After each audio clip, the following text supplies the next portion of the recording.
세계 유일의 3대 세습 독재국가 조선 민주주의인민공화국, 그리고 김일성. 해방 후 어지러운 형국 속에서 김일성은 어떻게 권력의 중심에 섰을까요? 그저 운이 좋았던 걸까요? 아니면 그의 치밀한 계획이었을까요?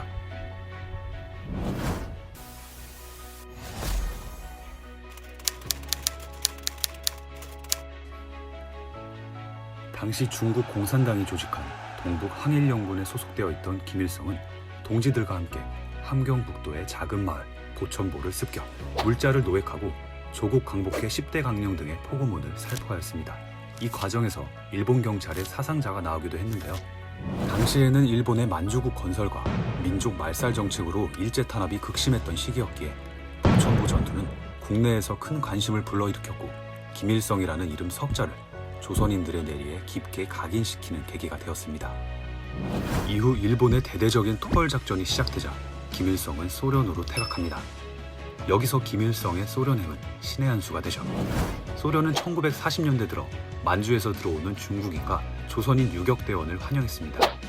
곧 시작될 일본과의 전쟁에서 그들을 써먹을 생각이었고, 1941년 소련은 동북 항일연군을 주축으로 한 88 특별여단을 창설합니다. 이 당시 함께한 이들이 김일성을 비롯한 최용건, 김책 등 후에 북한 정권의 핵심이 된 이들입니다.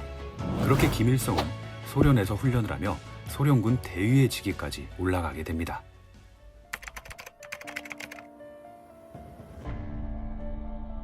미국, 영국, 소련의 수장이 모인 얄타회담에서 소련은 일본전 참전을 약속하고,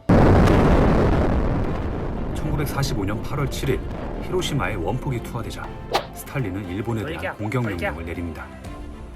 그러나 소련군은 김일성 부대를 전투에 참가시키지 않았습니다. 이 전쟁의 주역은 소련군이 되어야 하기 때문인데요. 이 당시 소련의 레베데프 소장과 김일성의 대화가 굉장히 흥미롭습니다. 장군님, 부탁이 하나 있습니다. 우리 빨치산 부대도 일본과의 해방전쟁에 참전한 것으로 해주십시오. 우리는 여러 번 이 전쟁에 참전할 수 있도록 하바로프스크 사령부에 건의했으나 번번이 차절됐습니다. 그게 무슨 말인가? 조선을 해방시킨 건 소련의 제25군과 태평양 함대뿐이야. 제88 정찰여단에 단 한 명도 대일본전에 참전하지 않았고 총 한 번 쏘지 않았어. 역사를 바꾸려 했던 김일성. 그는 일제를 몰아낸 주역으로서 그 중심에 자신이 있기를 원했던 것 같습니다. 1945년 9월 해방된 조선에는 38선을 중심으로 북쪽에는 소련의 군정, 남쪽에는 미군정이 들어오게 됩니다.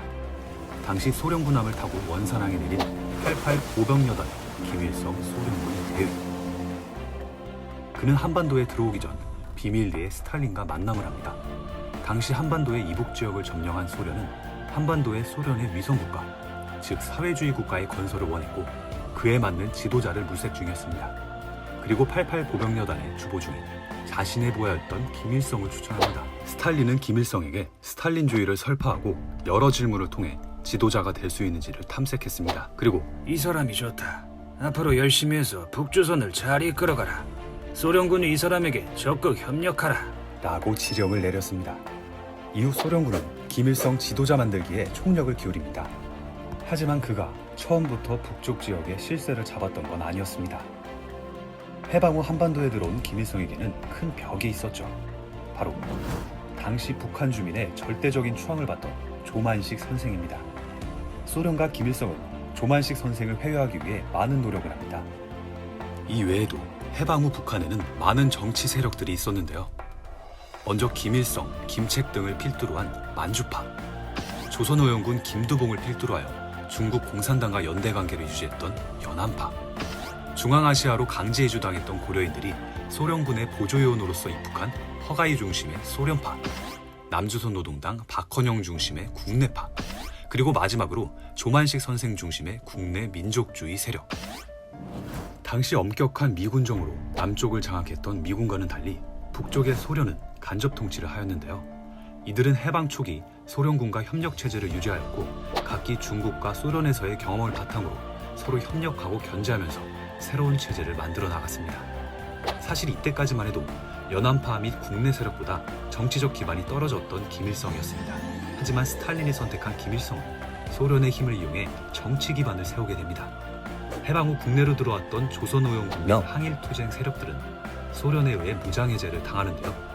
하지만 소련군 대위 출신이었던 김일성파는 유일하게 무장해제를 당하지 않았으며 북한 내의 군사 관련 업무를 관장하며 힘을 키웠습니다. 김일성에게 있어 소련의 존재는 든든한 지원군이었던 셈이죠. 자, 이제 김일성은 소련군을 등에 업고 그의 야욕을 펼치기 시작합니다. 소용돌이치는 한반도의 정세, 과연 어떻게 바뀔까요? 김일성 동지, 뭐 하십니까? 내래 아주 재밌는 작품을 만들고 있어. 내가 쓴 작품 한번 읽어보라.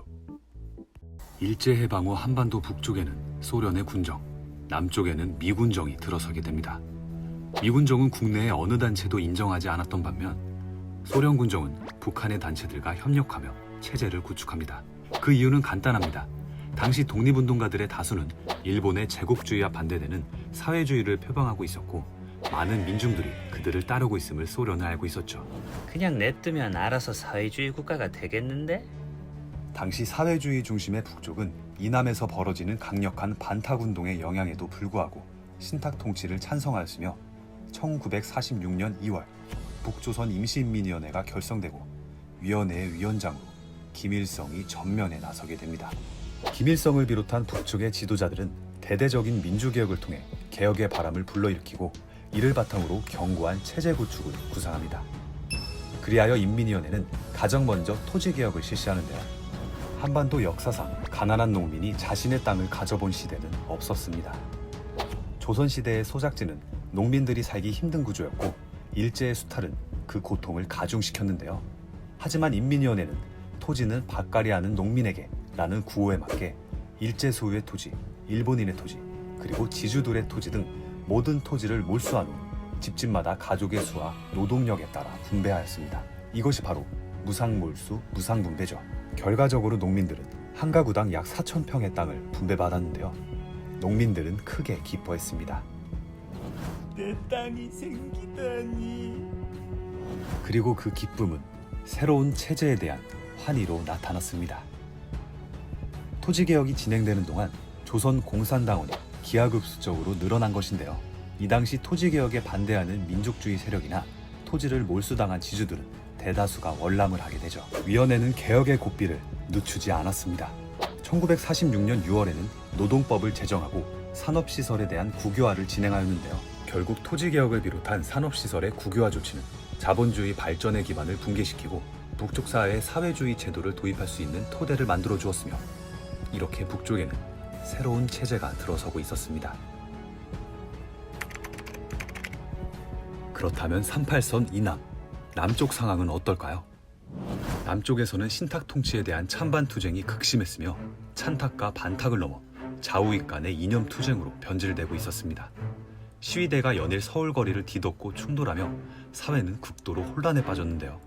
이대로 가단 한반도는 분단되고 맙니다. 내가 직접 북으로 가겠어. 김구와 김규식은 통일정부 수립을 위해 김일성과 김두봉에게 서한을 보내 회담을 제의합니다.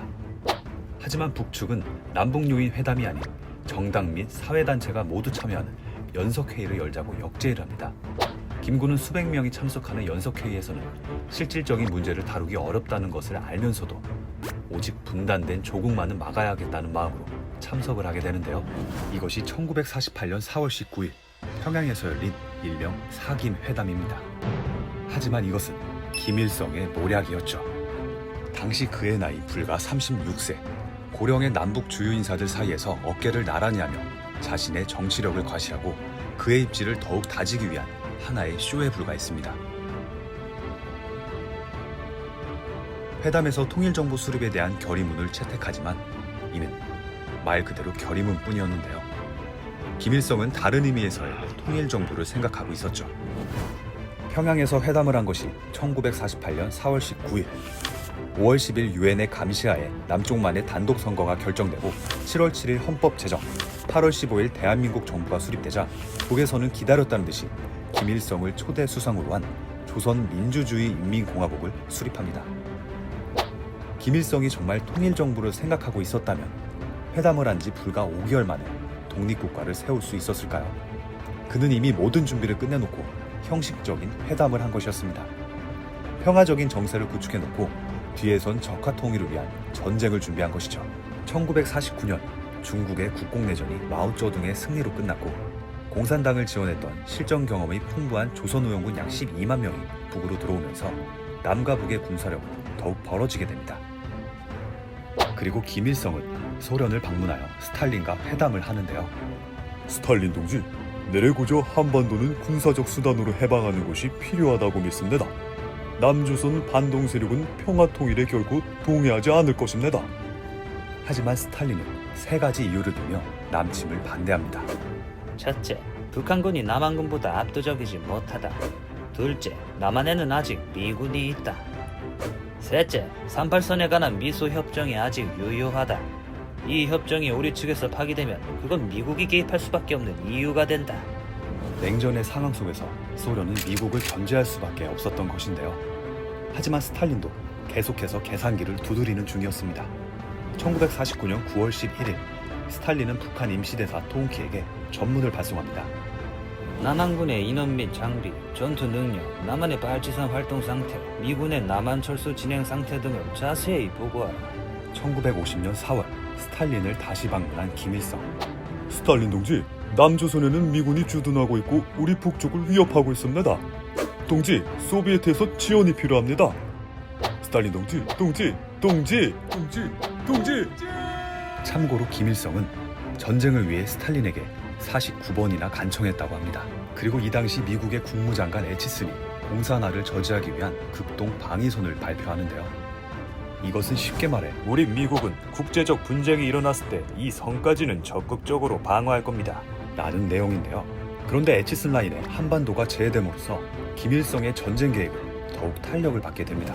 오케이, 우리가 직접적으로 움직이기엔 좀 그렇고 일단 옆집의 택동이한테 한번 도와달라고 해봐. 소련은 미국을 의식했기에 대놓고 북한을 도울 수는 없었습니다.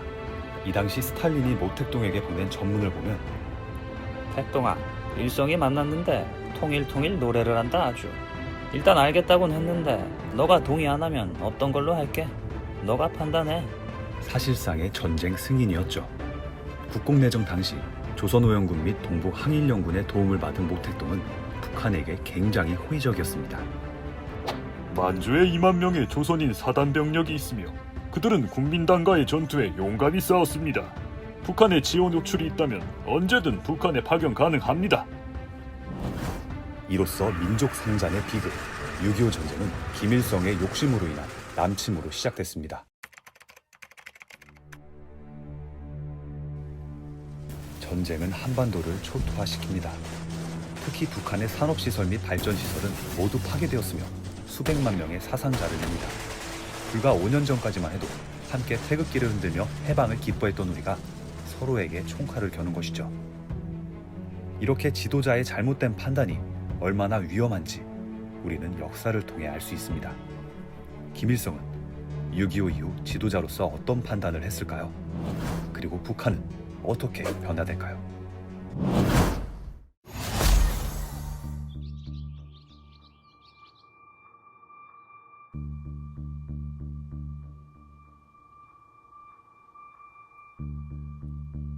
안 돼갔어. 너를 전면으로 나서야갔어. 수백만의 사상자를 내고 전국을 초토화시켰던 전쟁은 1953년 7월 정전협정을 맺으면서 일단락되었습니다. 전쟁은 많은 것을 앗아갔지만 사회주의 체제 건설을 용이하게 해주기도 했는데요.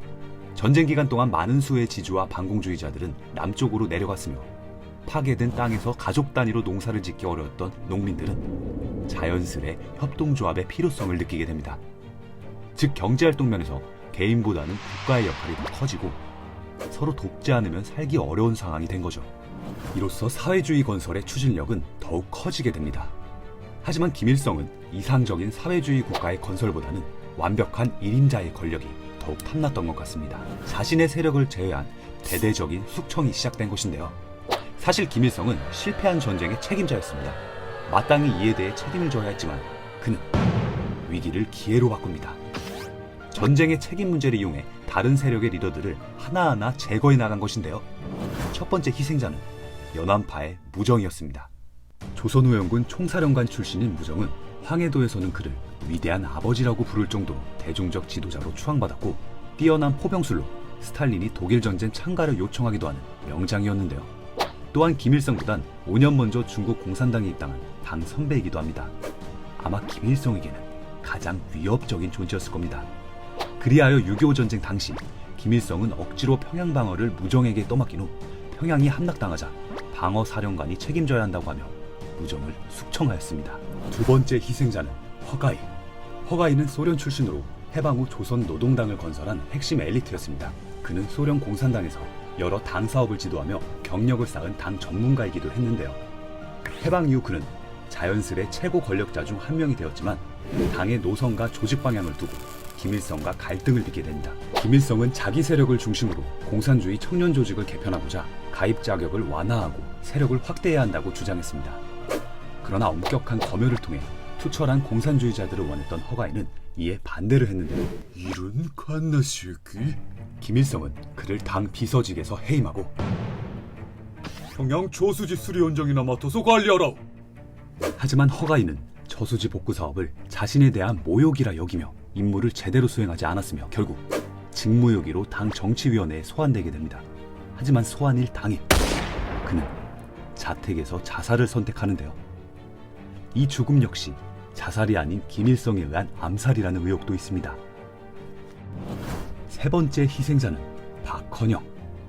공산주의 리더들만 들어간다는 모스크바 국제 레닌 학교에서 공부한 박헌영은 북한 내각 초대 부수상 자리에 오르며 2인자로서의 면모를 가시했는데요. 그는 남침을 위해 김일성과 함께 스탈린을 설득할 때 인민군이 진격하기만 하면 남한에서 지하활동을 하던 수십만의 당원들이 호응하여 순식간에 공산통일이 될 것이라 주장했습니다. 하지만 그건 그의 큰 오산이었죠. 이미 이승만 정권은 좌익 세력에 대한 대규모 숙청을 진행하여 봉기를 주도할 세력은 괴멸되었기 때문입니다. 이에 대해 김일성은 박헌영에게 크게 언성을 높였다고 합니다. 이후 1953년 3월 5일 박헌영을 따르는 남노동파 12명이 반국가 반혁명 간첩죄로 체포되고 3월 11일 박헌영 역시 같은 혐의로 체포되었습니다. 미국의 간첩이라고 누명을 씌운 것인데요. 그리고 3년 뒤 박헌영은 총살당하고 맙니다. 이렇게 김일성의 권력은 점점 커지고 있었습니다. 이를 저지할 자는 과연 아무도 없던 걸까요?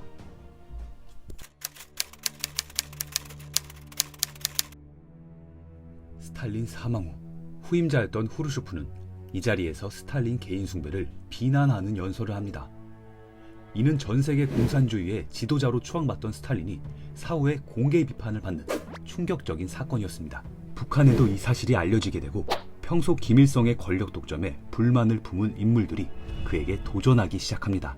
아무리 초대 수상이라지만 이런 식의 정치는 아니요. 스탈린도 까이는 마당에 못할 건 없지요. 최창익, 서희, 윤공음 등 연안파와 박창호, 김승하 등 소련파가 손을 잡은 것인데요. 이 배후에는 소련의 지지도 있었습니다. 최동지가 당을 장악하고 김일성은 내각 수상에만 전력해 합시다. 이들은 김일성이 1956년 6월부터 동유럽 순방길에 오르자 그가 없는 틈을 타 당 중앙위원회에서 김일성의 권력 독점을 비판하고 위원장직에서 끌어내리고자 한 것입니다.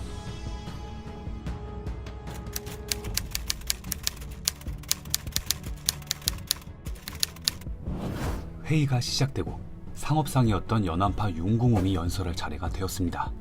그는 김일성의 개인 숭배와 독재에 대해 비판하기 시작하는데요. 그러자 그게 무슨 말이냐? 공파분전은 내려오라. 당장 내려오라. 결국 윤공음은 단상에서 끌어내려졌고 연안파와 소련파는 회의장에서 쫓겨납니다. 사실 이들의 계획은 김일성의 측근인 최용건의 귀에 들어가게 되었고 김일성은 조기 귀국을 하여 당의 강부들을 이미 포섭한 것인데요. 결국 그들의 도전은 실패로 끝납니다. 반김일성 세력은 모두 직책을 박탈당했고 소련파와 연안파의 핵심 인물 4명은 중국으로 망명하여 북한의 현 상황에 개입해 줄 것을 요청했습니다. 오케이. 중국뿐만 아니라 소련도 북한 내에서의 김일성의 권력이 극대화되는 것을 견제하고 있었으며 8월 전원회의에서의 사건을 진지하게 받아들였습니다. 야, 일성아, 그 정도 했으면 됐잖아. 적당히 하고 얘네들 다시 복귀시켜. 소련과 중국으로부터 막대한 재정적 지원을 받고 있었던 김일성은 그들의 요구를 쉽게 거절할 수 없었습니다. 다들 복귀시키라. 그러나 시간이 지난 후 김일성은 다시 관련자를 색출하여 숙청하기 시작합니다. 그런데 중국과 소련이 가만히 뒀을까요? 네, 가만히 뒀습니다. 이 당시 중국과 소련은 서로의 지배체제에 대해 비난하며 사이가 안 좋았는데요. 공산권에서 가장 강력한 국가였던 소련과 갈등하던 중국은 구태여 북한을 적으로 돌리고 싶어 하지 않았으며, 소련은 스탈린 격하 이후 헝가리에서 일어난 민주화 운동을 진압하는 데 집중하여 북한에 더 관여하지 않았던 것입니다. 김일성은 이러한 외교 상황을 이용하여 연안계의 대표자였던 김도분과 더불어 약 200여 명의 반김일성 인사들을 종파주의자라는 명분으로 체포, 그리고 숙청하였습니다. 참고로 북한의 정치범 수용소가 이때 처음으로 생겨났다고 합니다. 이처럼 소련파와 연안파가 주도했던 사건은 참으로 허술하게 시작해서 간단히 끝나버렸습니다. 이 시기에 이미 김일성의 권력이 탄탄했기 때문이기도 하지만 충분한 사전 준비 없이 그저 외세의 도움을 빌어 권력에 도전하려 한 무모함도 크다고 생각합니다. 이 사건은 북한 역사에서 김일성의 권력에 공개적인 도전장을 내밀었던 처음이자 마지막인 사건으로 남아 있습니다. 이후 북한은 김일성 중심의 유일 지도 체계의 기반을 완성합니다. 그리고 그는 독재를 넘어 신격화를 위한 수단으로 새로운 사상을 생각해내는데요. 너네 주체 사상이라고 들어는 봤네?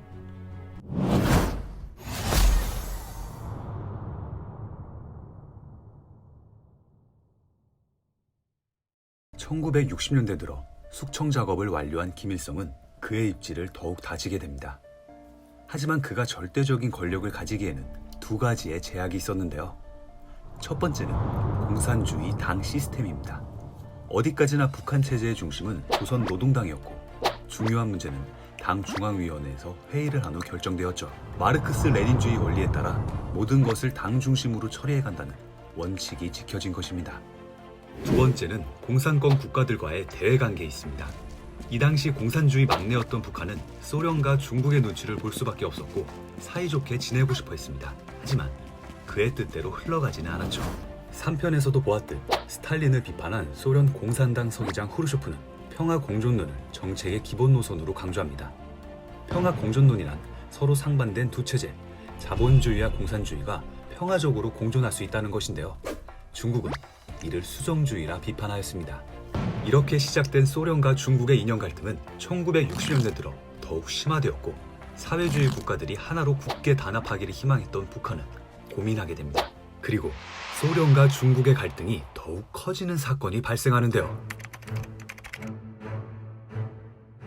소련은 자신의 앞마당인 터키에 미사일 기지를 설치한 미국에 대항하여 미국의 턱밑인 쿠바에 핵기지를 건설하려 합니다. 이를 알게 된 미국은 쿠바의 상을 전격 봉쇄하고 당장 철수하지 않으면 전면전도 불사하지 않겠다고 선전포고를 하는데요. 너네도 설치했으면서 우리는 왜 안 돼? 분명히 말했어. 설치하는 순간 이건 전쟁이야. 쏜다. 쏴봐. 그렇지만 미국과 소련은 전쟁이 시작되는 순간 걷잡을 수 없는 핵전쟁, 즉 세계 3차 대전이 일어날 것이란 걸 알고 있었습니다.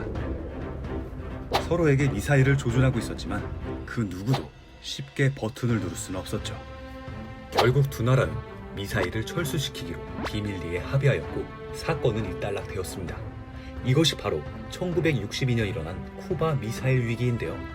이에 대해 공산진영은 소련이 미제국주의에 굴복했다며 격렬히 비판합니다. 이렇게 소련에 대한 비판적인 분위기는 북한도 마찬가지였습니다. 이 당시 소련에게 군사 지원 요청도 거부당한 북한은 소련을 불신하게 되었고, 북한의 노동신문은 소련이 경제援조를 해준다면서 오히려 착취했다고 폭로하기도 하는데요. 또한 비판의 화살은 중국에게도 향해졌습니다. 1966년 8월 12일자 노동신문 논설에서 베트남을 제대로 지원하지 않은 중국을 비판하며 미국에 대한 반제국주의 공동투쟁을 해야 한다고 강조하였는데요. 이렇게 북한은 소련, 중국 두 나라와의 연대가 깨지면서 자주적인 노력을 가야만 했고 경제 역시 고립되어 갔습니다. 반면에 대한민국은 일본과 국교를 수립한 다음 한미일 안보 체제를 굳건히 해갔고 미국과 일본에 지원하여 빠르게 경제 성장을 이루고 있었습니다. 김일성은 이 당시 어떤 생각을 했을까요? 공산주의 당 시스템의 한계, 그리고 공산권 국가들과 나빠진 대외관계 속에서 위기의 상황을 어떻게 돌파할까요? 그는 스스로가 신격 과한 수령이 되려갑니다. 이에 새로운 사상 체계를 만들었으니 이것이 바로 주체 사상. 1965년 김일성은 북한이 걸어갈 길을 사상에서의 주체, 정치에서의 자주, 경제에서의 자립, 그리고 국방에서의 자유로 요약했는데요. 자, 여기서 주체 사상에 대해 알아보고 가겠습니다. 김일성 주체 사상의 철학 이론은 사람의 지위와 역할을 강조하는 사람 중심론입니다. 사람이 모든 것의 주인이며 사람이 모든 것을 결정한다는 전제에서 시작하는데요. 그리고 사람에게는 두 가지 생명이 있다고 주장합니다. 육체적 생명과 정치적 생명. 부모에게 받은 육체적 생명은 노화나 질병으로 죽으면 끝나게 됩니다. 그러나 정치적 생명은 영원하다는 것인데요. 이 정치적 생명을 영원히 이어나가기 위해서는 당의 조직 생활을 잘하면 됩니다. 북한은 미성년자 때부터 조직 생활을 합니다. 9살부터는 소년단, 중학교 4학년부터는 청년동맹 등 성년이 되어서는 집에 있는 주부들까지 모두 조직 생활을 하게 되죠. 하지만 주체 사상의 활용 정점은 사회정치적 생명체론입니다. 이는 1982년 김정일이 발표한 논문에서 더욱 체계화되는데요. 사람은 자기 운명의 주인이자 자기 운명에 개척할 힘을 가진 존재이다. 그러한 인간들이 모인 것이 인민대중이며 인민대중은 노동계급의 당의 지도를 받는다. 그리고 그 당은 수령이 지도한다. 또한 수령을 중심으로 결속함으로써 하나의 사회정치적 생명체로 이룰 때 역사의 자주적 주체가 된다. 쉽게 말해 인간의 생명은 물리적인 생명체가 아니라 사회정치적인 생명체인데 이 생명을 주는 어버이 같은 존재가 수령이라는 것입니다. 북한 주민이 수령 앞에 어버이라는 수식어를 붙이는 이유가 바로 여기에 있는데요. 자, 보셔서 알겠지만 주체 사상은 그냥 김일성이 1인 독재 체제를 강화하려는 목적으로 만든 이론입니다. 국민들에게 김일성이라는 특정 개인을 수령으로 받들게 만듦으로써 오히려 국민들의 주체성을 앗아갔고 자유와 권리를 억압했습니다. 그리고 이러한 1인 독재 시스템을 위해 큰 역할을 한 인물이 있었으니 바로 김일성의 아들 김정일입니다. 김일성이 주체 사상을 제시하고 이를 바탕으로 북한을 이끌어왔다면 김정일은 주체 사상의 원리를 종합적으로 체계화하는 데 앞장선 것인데요. 1974년 그는 수령의 후계자로 공식 추대되었고 온 사회의 주체 사상화를 당의 최고 강령으로 선포합니다. 그리고 김정일은 김일성의 동생 김영주를 자강도로 추방하고 계모인 김성애와 김평일 등 이복 형제들을 해외로 쫓아내는데요. 자신의 친인척은 새로운 추종 세력으로 형성될 수 있기에 모든 가능성을 차단한 것입니다. 네, 왕조시대 이야기가 아닙니다. 20세기 북한의 현실이죠. 이후 김정일은 국가의 모든 중대사까지 실질적으로 지휘하게 되었습니다. 수령으로서의 김일성의 지위는 변함없었으나 거의 모든 부문에서 정책과 관련된 일은 김정일이 직접 챙겼다고 볼 수 있는데요. 1980년대 들어와 북한은 김정일의 지도하에 기념비적인 건축물들을 건설하기 시작합니다. 주체사상탑, 개선문, 평양산업, 인민대학습당 등이 그것인데요. 참고로 김일성의 탄생 70주년을 기념하여 건립한 주체사상탑의 건설 비용만 5천억 원, 공사 중 사망한 인력도 상당하다고 합니다. 특히 88 서울 올림픽을 의식해 89년 7월에 열린 세계 청년 학생 축전은 그 준비를 위해 막대한 예산이 투입되었고 이것은 북한 경제에도 상당한 부담을 초래합니다. 이런 보여주기식의 체제 선전을 위한 비용을 국민들을 위해 썼다면 어땠을까요? 북한의 모든 예산은 이렇게 체제 선전비와 국방비에 집중되었고 경제 상황은 더욱 악화되었습니다.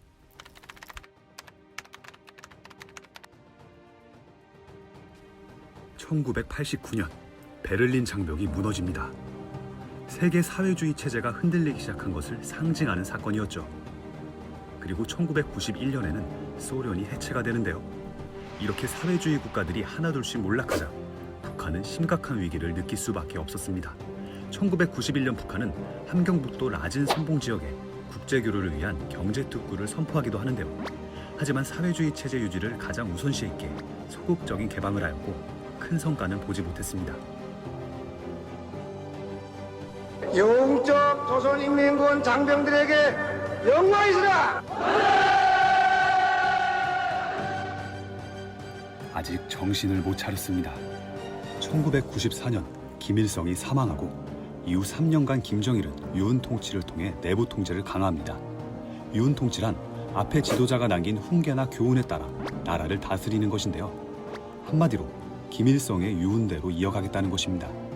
이렇게 김정일은 충과 효를 강조하는 등 북한을 더욱 폐쇄적이고 권위적인 국가로 만들어 나갑니다. 이런 와중에 북한은 1995년부터 유례없는 기근과 자연재해로 이른바 고난의 인군을 겪게 되는데요. 이 당시 먹을 것이 없어 굶어 죽은 사람만 수십만 명. 김정일은 굶어 죽는 국민들을 보며 어떤 생각을 했을까요? 독재에 대한 반성은 기대하지도 않지만 혹시 사회주의 체제에 대한 회의를 느끼진 않았을까요?